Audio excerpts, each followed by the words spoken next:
Dear friends, I hope you all are well. आज हम discuss करेंगे circular number 251 issued by GST department on 12 सितंबर 2025।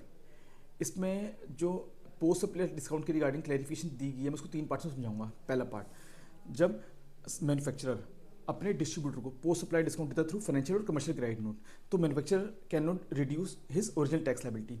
And similarly, it is clarified in the circular that the recipient or the distributor or the dealer is also not required to reduce his input tax credit in regards to this financial or commercial credit note. पहला clarification ये है।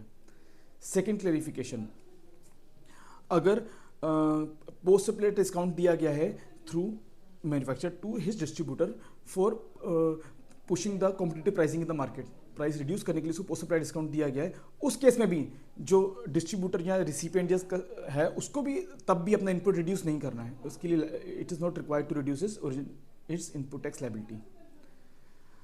और अगर manufacturer का distributor के customer से direct agreement है कि I will provide you the discount through the distributor, then उस केस में अगर डिस्ट्रीब्यूटर को डिस्काउंट रिसीव होगा तो उस डिस्काउंट के ऊपर जीएसटी एप्लीकेबल हो जाएगा।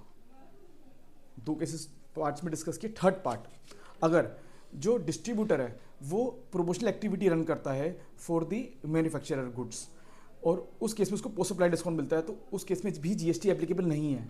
लेकिन अगर स्पेसिफिक एग्रीमेंट है कि मैं आपको जो प्रोमोशनल एक्टिविटीज़ में एग्जीबिशन इवेंट्स करूंगा और उसकी स्पेसिफिक कंसिडरेशन फिक्स करी जाती है, तो उस कंसिडरेशन को रिसीव करने के लिए उस केस में डिस्ट्रीब्यूटर पर जीएसटी एप्लीकेबल हो जाएगा उस पोस्ट सप्लाई डिस्काउंट के ऊपर, even if it is given through financial credit note. तो उस केस में it is liable to be charge under GST. Thank you for listening to me patiently. Thank you.